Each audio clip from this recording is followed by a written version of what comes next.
여호와께서 대면하여 아시던 자요. 이런 제목으로 신명기 강의 마지막 하나님의 말씀을 전하도록 하겠습니다. 하나님께서는 모세라는 인물을 택하셔서 그를 불세출의 지도자로 이스라엘 백성들을 출애굽해서 가나안에 입성하기 직전까지 하나님이 그를 사용하셨습니다. 하나님께서 그에게 이토록 막중한 사명을 맡기셨는데 모세가 이 엄청난 일을 감당할 수 있었던 원동력이 무엇이었을까요? 그가 애굽의 왕자로서 교육을 잘 받았기 때문일까요? 이 엄청난 일을 그가 감당할 수 있었던 원동력은 다름 아닌 그 누구보다도 더 많이 하나님 자신을 그에게 알려주셨기 때문입니다. 모세는 이 땅에 존재했던 인간들 중에 하나님과 가장 친밀한 관계를 가졌던 유일한 인물이었습니다. 민수기 12장에 보면 아론과 미리암이 모세가 구스의 이방 여인을 아내로 취한 것에 대해서 어떻게 했습니까? 비방을 했단 말이에요. 그때 하나님께서 직접 구름 기둥의 모습으로 현현하셔서 아론과 미리암을 꾸짖으신 것을 볼 수 있습니다. 하나님께서 누군가를 변호하시기 위해서 자기를 나타내는 경우는 성경에서 흔히 일어났던 일들이 아닙니다. 자기 종을 변호하기 위해서 하나님이 직접 나타나서 아론과 미리암을 꾸짖습니다. 민수기 12장 6절에서 8절에 이렇게 기록되어 있습니다. 이르시되 내 말을 들으라.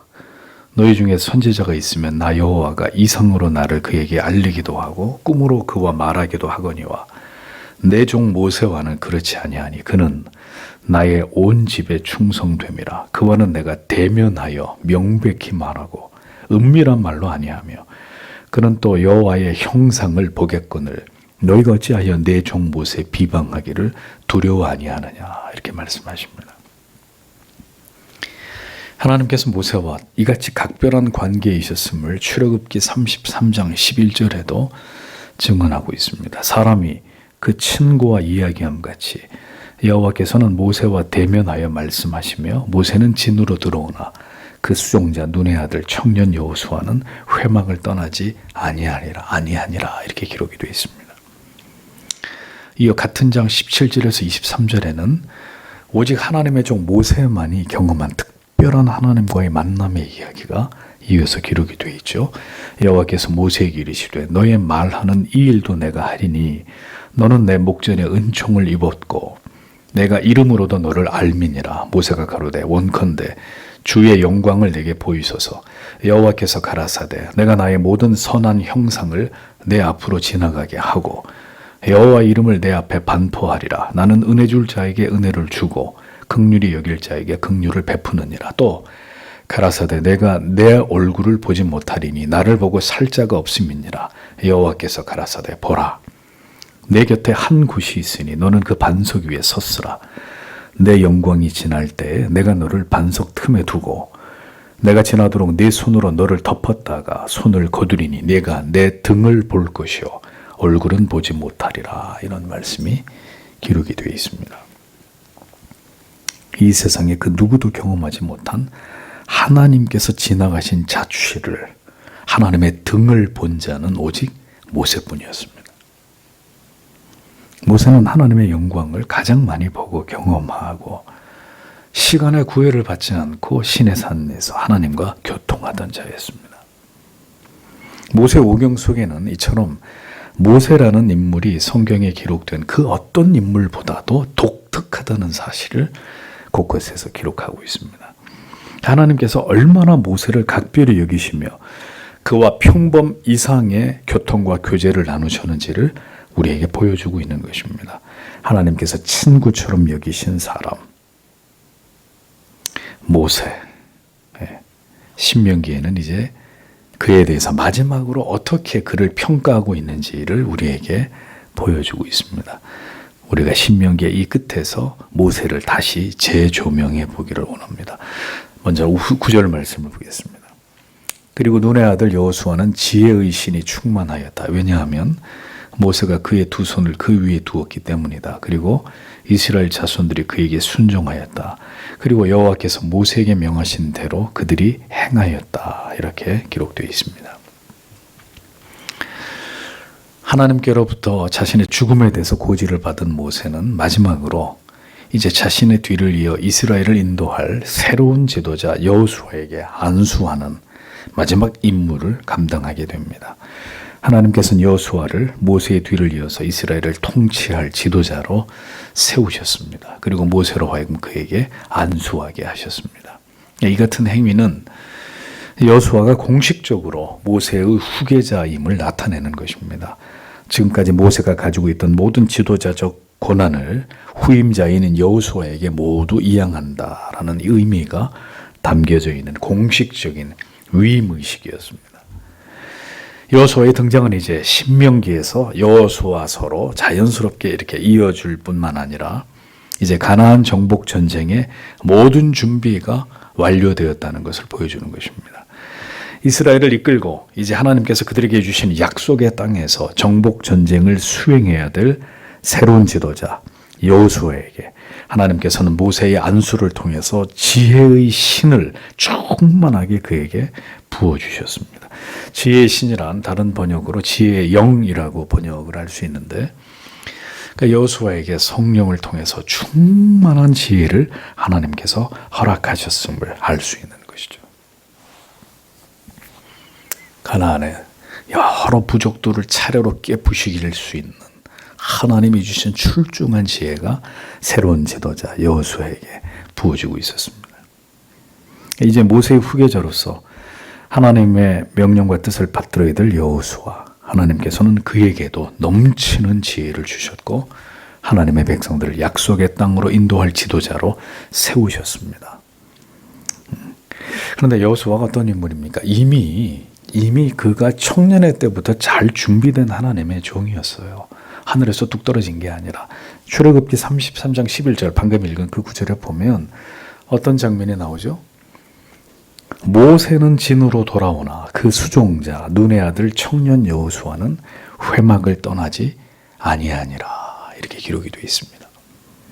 모두가 기도하고 돌아간 시간에 위대한 지도자 모세마저 자리를 떠서 진으로 돌아갔는데 청년 여호수아는 남아서 회막을 떠나지 않고 기도하고 있었던 하나님의 종이었다는 거죠. 이미 그가 그렇게 준비되고 있었다는 사실을 성경은 놓치지 않고 기록으로 남겨놓고 있습니다. 하나님께서 모세 다음으로 이스라엘을 영도할 지도자로 세우신 여호수아, 하나님께서는 이스라엘 백성들이 모세를 통해서 명하신 하나님의 그 명령을 따랐듯이 여호수아의 말에도 복종하게 하셨습니다. 하나님께서 위대한 지도자를 세우시고 백성들로 하여금 그의 말을 쫓게 하셨습니다. 잘 보십시오. 이게 하나님이 일하시는 방식입니다. 먼저는 하나님을 두려워하는 지도자가 세워지고 하나님께서는 그를 통해서 말씀하시고 하나님의 뜻을 이루실 때 하나님께서는 그 백성들 또한 그 지도자의 말을 듣고 쫓아가게 만드십니다. 모든 시대를 초월해서 이렇게 되는 것이 가장 아름다운 하나님의 통치가 이루어지는 모습입니다. 하나님을 경외하는 지도자, 그리고 그의 모든 지도에 순종하는 백성들, 이것이 하나님이 통치하실 때 이루어지는 아름다운 그림입니다. 이것은 비단 교회만 그런 것이 아니라 가정에서 아버지나 혹은 기업의 대표나 그리고 나라를 이끌어가는 위정자들에게도 역시 동일하게 이 원리는 적용이 됩니다. 하나님을 경외하는 아버지 밑에 그 아버지의 말에 복종하는 자녀들이 일어나는 것입니다. 하나님의 법을 사랑하는 회사의 기업의 대표가 있을 때 그 기업의 모든 직원들이 그 대표를 존경하고 지지하고 그를 추종하게 되는 것입니다. 나라 또한 하나님을 두려워하는 자들이 정치를 행할 때 백성들이 그 하나님이 세우신 권위 앞에 복종하면서 그 나라가 아름답게 발전해 나갈 수 있는 것입니다. 모든 혼란과 대립과 갈등과 저항은 가장 머리가 되는 위치에 있는 자들이 하나님을 떠나 불법을 행하고 악을 자행하기 때문에 일어나는 일들입니다. 그러면 모든 조직은 흔들리고 무너지고 오합지졸들이 될 수밖에 없는 것입니다. 하나님의 통치가 가정과 기업과 교회에서, 국가에서 이루어지는, 하나님의 세우신 지도자와 대표와 가장이 위정자들이 되기를, 그래서 우리는 기도해야 되는 것입니다. 그들이 하나님을 경외할 때 모두가 그 하나님께서 위임하신 그 권위에 순복하고 복종하게 돼 있기 때문입니다. 하나님께서 그들을 세워주시기를, 그래서 우리는 간구해야 되는 것이죠. 그것이 하나님이 통치하시고 일하시는 방법이기 때문입니다. 그러므로 내 말에 순종하기를 원한다면 내가 하나님의 법과 그 말씀에 순종해야 합니다. 그렇게 하나님이 주시는 믿음과 지혜와 능력으로 가족과 우리가 관계하는 사람들과 국가를, 조직을 다스려 나아갈 때 하나님이 함께 하시고 그의 권위에 사람들이 복종하는 이런 은혜를 베풀어 주신다는 거죠. 이것이 성경의 가르침입니다. 이대로 살지 않으니까 언제나 갈등과 분열과 대립이 일어나는 것입니다. 이스라엘 백성들이 모세의 말을 하나님의 말씀과 뜻으로 알아 복종하며 순종했듯이 그런 권위로 하나님의 기뻐하시는 뜻을 이루어 나아가는 우리들이 되기를 여러분들은 소원하시고 기도해야 될 줄 압니다. 10절을 보십시오. 그리고 그 후에 이스라엘의 모세와 같은 선지자가 결코 일어나지 못하였다. 여호와께서 그를 얼굴과 얼굴을 마주하여 하셨다. 이렇게 기록이 되어 있습니다.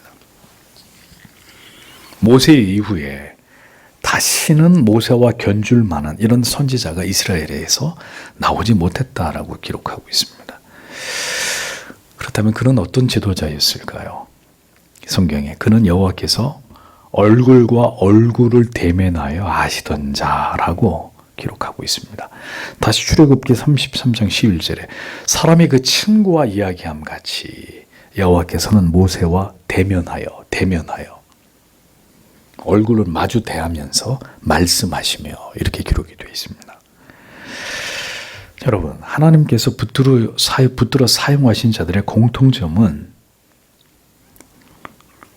그들이 결코 부인할 수 없는 하나님을 경험한 자들이었다는 것입니다.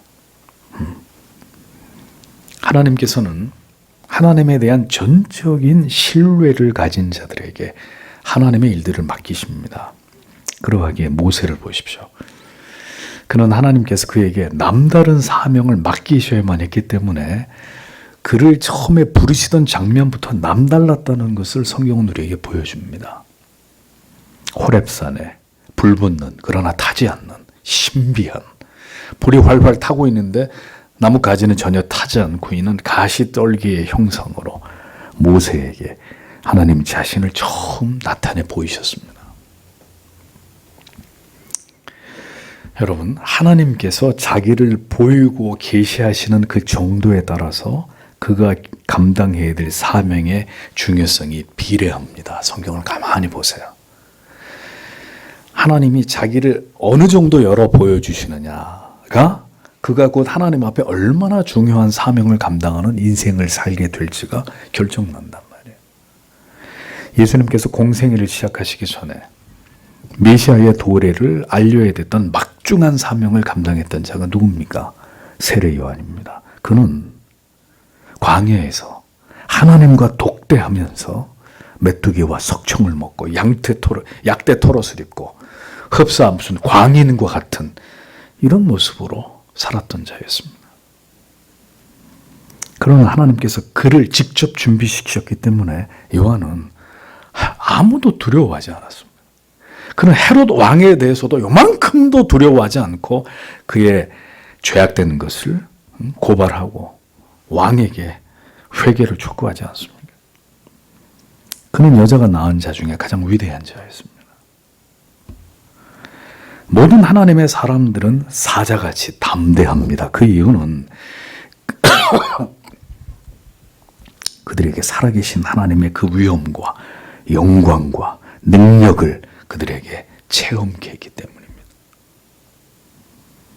사명이 위대한 자는 하나님을 그 누구보다 깊이 경험하게 되는 특별한 은혜를 받습니다. 하나님을 더 깊이 경험한 사람일수록 그는 더 담대해지고 더 용감하게 그에게 주어진 사명을 감당해 나아가는 삶을 그가 살아가게 되는 것입니다. 그러니까 하나님께서 사용하실 자에게 하나님께서는 이와 같은 특별한 은혜를 주시고 하나님을 경험한 그 생애적인 그 경험을 토대로 오직 하나님의 뜻을, 그 명령과 사명만을 위한 삶을 그가 살아가도록 하나님이 그에게 역사하시고 그의 인생을 그렇게 하나님이 사용하신단 말이에요. 생애적인 하나님에 대한 경험이 있어야 그 생애를 하나님께 온전히 드릴 수 있는 것입니다. 그래서 먼저는 깊이 만나 주신단 말이죠. 누구를? 하나님이 쓰실 자를. 결코 부정할 수 없고 부인할 수 없을 만큼 그 하나님의 존재하심을 한 사람의 영혼 가운데 분명하게 각인시키십니다. 그와 그렇게 특별한 각별한 만남을 통해서 그의 영혼을 주도하시고 장악하신 이후에 그를 통해서 이제 하나님의 놀라운 일들을, 불가능에 가까운 일들을 이 땅 가운데서 펼쳐나가시는 것입니다. 느헤미야처럼. 다음으로 모세를 하나님께서 그렇게 특별하게 여기신 이유는 11절, 12절에 여호와께서 애굽 땅에서 바로와 그의 모든 신하들과 그의 모든 땅의 모든 이적들과 기사들을 행하도록 그를 보내셨다. 그리고 모세가 모든 이스라엘의 목전에서 모든 강한 권능과 모든 큰 위엄을 행하였다라고 마지막으로 기록이 되어 있습니다. 성경의 모세에 대해서 얘기합니다. 그가 누구냐? 파라오 앞에서 하나님의 재앙, 10가지 재앙을 내린 자였다는 거예요. 이적과 기사를 행했던 자였다. 누구 앞에서? 파라오. 바로가 누굽니까? 태양신의 아들입니다. 당대 최고의 패권 국가를 통치하는 살아있는 신이었습니다. 그를 맞서서 이스라엘 백성들을 애굽에서 건져내는 일을 하나님께서 모세에게 맡기셨단 말이죠. 그러니까 파라오보다 더 강하고 위대한 신 여호와를 그에게 보이시고 알리시고 하나님을 모세에게 그렇게 가르치신 이유는 그가 감당해야 됐던 일이 바로 이와 같이 막중하고 두렵고 자칭 신이라고 여기는 자를 맞서서 그를 기어이 굴복시켜만 했던 그 엄청난 일을 한 인간 모세가 감당해야 됐기 때문이었습니다.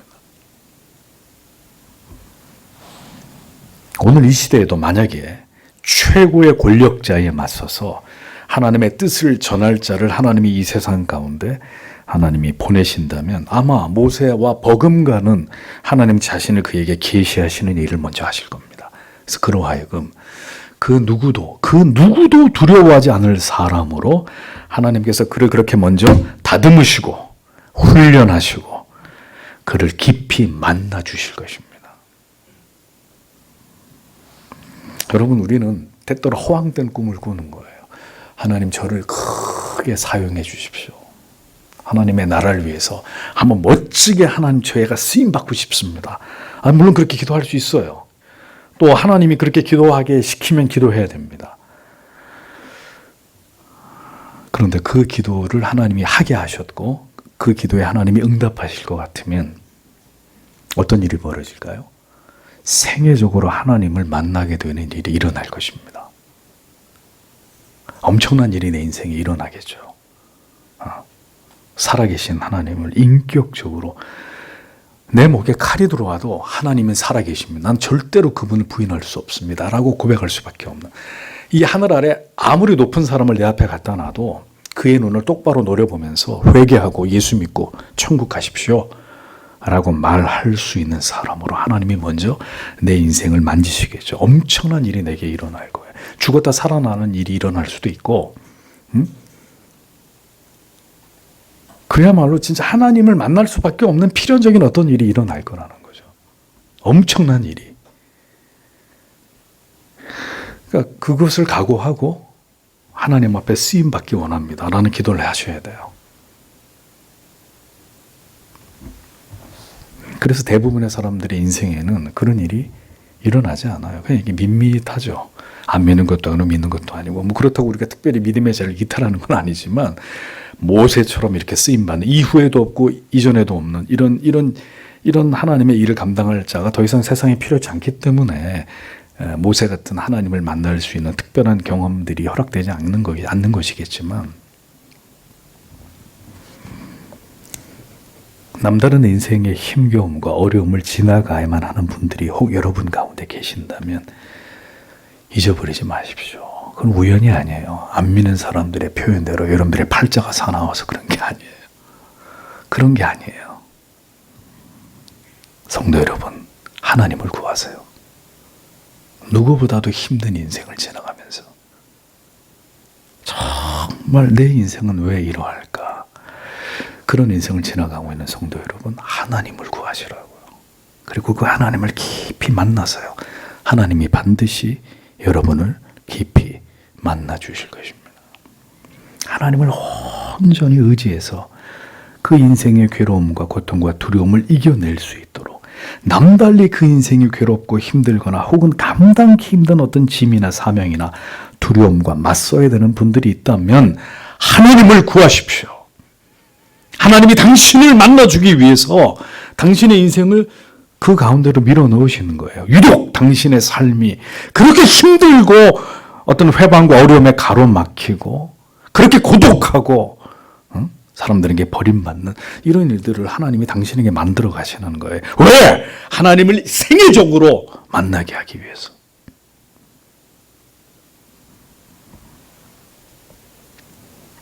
하나님이 능히 그 모든 것들을 감당할 넉넉한 은혜를 당신에게 부어주실 것입니다. 하나님이 깊이 그 고난의 끝에 있는 자를 하나님이 만나주실 거예요.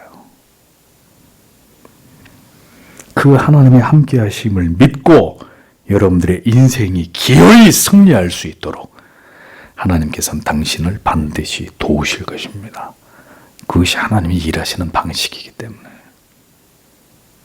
그러니 왜 나는 이렇게 힘들고 괴로운 인생을 살아야 되는 것일까? 이제 그런 푸념들은 다 내려놓으시고 이것이 기회로구나. 하나님을 깊이 그 누구보다 더 하나님을 친밀하게 경험할 수 있는 하나님이 나에게 주신 은혜로구나. 이렇게 해석하셔야 됩니다. 하나님께서 오늘도 그렇게 하나님께서 강력하게 사용하시고 더 큰 일을 맡기실 자들에게 그렇게 하나님 자신을 충분히 계시하십니다. 모세에게 그렇게 하셨듯이. 그 무엇도 두려움 없이 우리로 하여금 우리의 인생에 주어진 그 모든 길을 담대히 걸어갈 수 있도록 하나님을 우리가 하나님의 말씀을 통해 인격적으로 경험할 수 있도록 그 깊은 은혜의 세계로 반드시 우리를 이끌어 가시는 분이십니다. 그래서 이러한 하나님의 시험을 지나간 사람의 그 신앙의 내용과 그의 기도의 내용과 그가 하나님을 신앙하는 모습과 그의 눈빛은 그렇지 않은 자와 다를 수밖에 없어요. 다를 수밖에 없어요. 죽었다 살아난 사람과 그렇지 않은 사람의 신앙의 질은 다를 수밖에 없습니다. 모세라는 한 사람을 들어서 그를 그렇게까지 준비시키시고 사용하신 분은 위대하신 여호와 하나님이십니다. 모세가 그렇게 하나님께 붙들려 쓰임을 받으며 그의 생애 속에서 그토록 놀라운 일을 감당할 수 있었던 것은 그를 80년간이나 인내하시면서 그를 훈련시키시고 그로 하여금 능히 하나님께서 맡기신 모든 사명을 감당할 수 있도록 하나님 자신을 모세에게 보이신 그의 인생을 섭리하신 그 하나님의 성실하신 노력 때문이라는 것을 우리는 잊지 말아야 합니다. 그래서 80년을 준비시키시고 40년을 쓰신 거예요.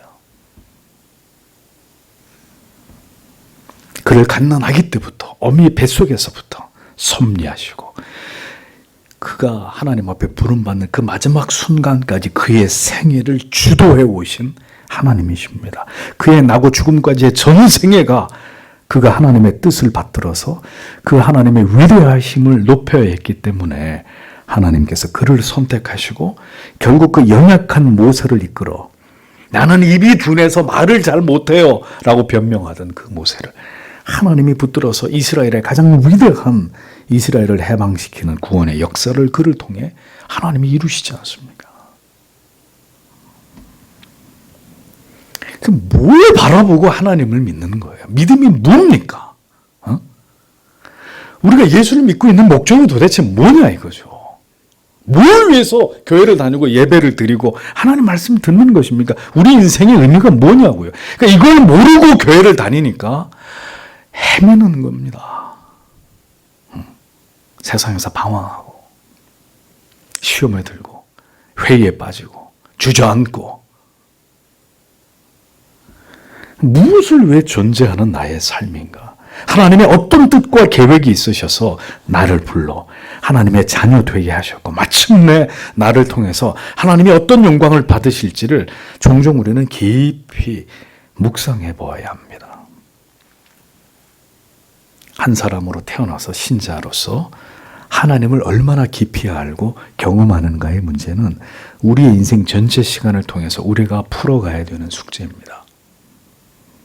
그리고 그 하나님을 더 깊이, 더 넓게 경험한 자일수록 그는 더 하나님을 기쁘시게 하는 하나님의 사람으로 완성되어 가는 것입니다. 모든 하나님이 깊이, 더 생생하게 만나준 자의 삶은 치열했습니다. 세상에 소풍 나온 듯이 살던 사람을 하나님이 그렇게 쓰신 적은 없어요. 성경 어디에도. 치열하게.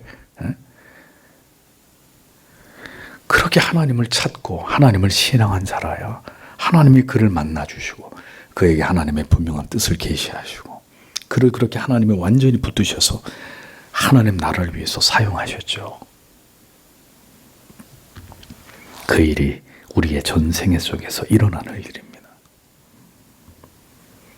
결국 우리는 주 예수 그리스도로 말미암아 내세에 빛나는 영광과 승리가 주어져 있는 자들입니다. 이건 부동의 진리입니다. 그렇다면 결국 우리의 마지막은 그렇게 가장 영광스럽고 감격적일 텐데 그럼 그 끝을 향해서 오늘을 감당해야 되는 우리들에게 하나님이 바라시는 바가 무엇인지를 알아야 된다는 거죠.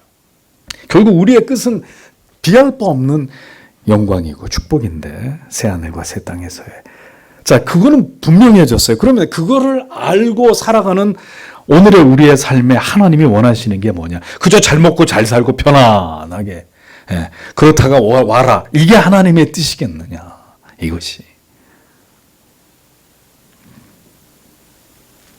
왜 우리의 최후의 승리는 분명한 이미 결정난 사안인데 그 승리를 향해 나아가야 하는 삶의 여정은 이리도 힘들고 어렵고 복잡하고 우리의 미래를 조금 더 알 수 없는 이런 것일까요? 왜 예수를 믿어 구원받은 감격이 우리 안에 충만했었을 때가 있었는데 여전히 그렇게 돼서 긴 시간이 지난 지금 이 시점에서 아직도 죄의 문제로부터 완전히 자유롭지 못한 이런 인생을 오늘도 우리는 살아가야 되는 것일까요? 가나안을 주시겠다고 약속했지만 이스라엘은 왜 40년 동안 모세와 함께 광야를 배회해야만 했을까요? 그러니까 뭔가 여기에 중대한 하나님의 뜻이 있다는 걸 알아야 되는 거죠. 우리의 생애 속에서. 뭔가 굉장히 중요한 미션이 우리에게 주어져 있다.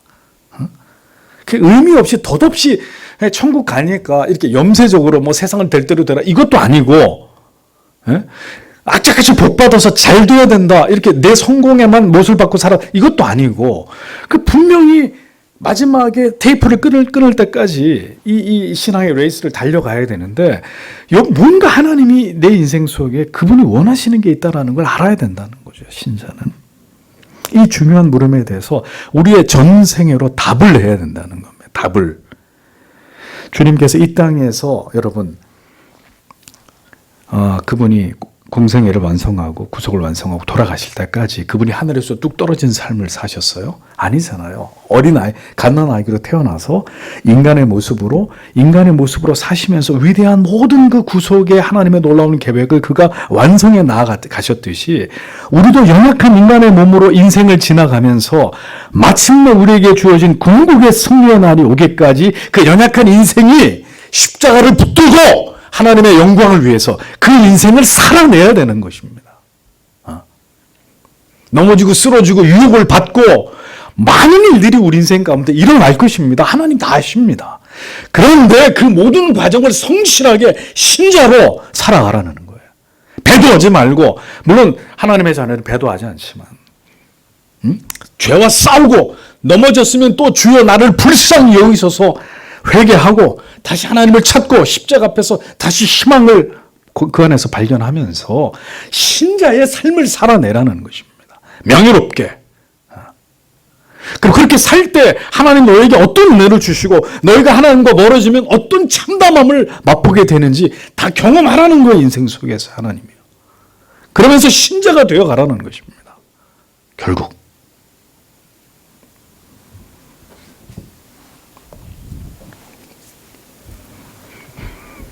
하나님을 온전히 의지하고 끝까지 십자가만을 바라보면서 우리의 연약함을 뼈저리게 느끼면 느낄수록 내 안에 소망이 없다는 걸 알게 되면 알게 될수록 더 십자가를 바라보면서 구원받은 성도의 삶을 네 인생 속에서 한번 살아봐라.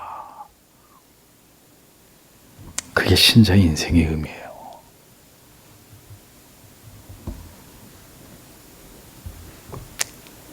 수없이 죄를 다시 짓게 되더라도 우리에게 주어진 이 약속을 견고하게 붙들고 그리스도를 바라보면서 다시 일어나서 영원한 날에 이르기까지 더 견고하게 하나님을 의지하면서 하나님의 도우심만을 믿고 바라고 소망하면서 날마다 이 세상에서 구별된 성도의 삶을 그 인생 속에서 살아가기를 하나님이 우리에게 요구하시는 것입니다. 모세처럼.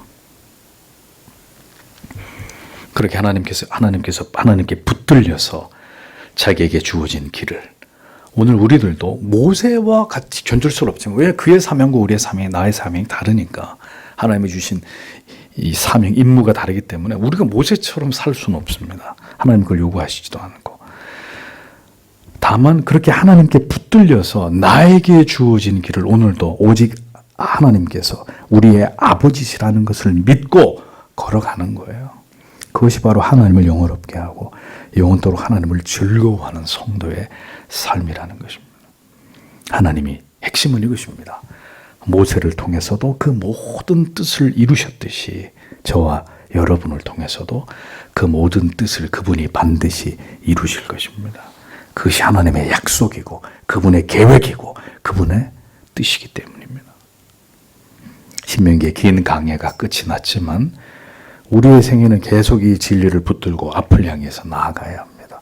모세를 통해서 하나님의 모든 뜻을 이루신 우리의 아버지께서 우리의 생애를 통해서는 어떤 뜻을 이루실지를 우리는 고대하면서 주님 앞에서 부디 이 땅에서 하나님 성도의 삶을 잘 감당하게 해주십시오. 우리의 목표는 그거예요. 주님 잘 살게, 주님 저를 보호해 주시고 어떤 어려운 일도 당하지 않게 그런 게 아니고 코로나에 걸리지 않고 잘 지나가도록 그저 그냥 하나님이 잘 그런 게 신자의 삶이 아니고요. 부디 이 땅에서 성도의 삶을 하나님 제가 신자입니다. 하나님의 백성입니다. 아들의 피 뿌려 구원하신 하나님의 백성입니다. 주님 부디 이 땅에서의 이 신자된 나의 삶을 잘 감당할 수 있도록 하나님 오늘도 저를 도와주십시오. 이 연약한 자를 붙들어 주십시오. 믿음으로 그 길을 끝까지 갈 수 있도록 임마누엘 되신 하나님 오늘도 나와 함께 해 주시옵소서. 신자는 그렇게 살아가는 것입니다. 모세의 죽음은 성경이 그에 대해서 이야기하고 있는 말씀은 우리에게 이 같은 진리를 교훈하고 있습니다. 오늘도 여러분 주신 말씀을 생각하면서 하나님 앞에 간절히 기도하고 돌아가시기 바랍니다.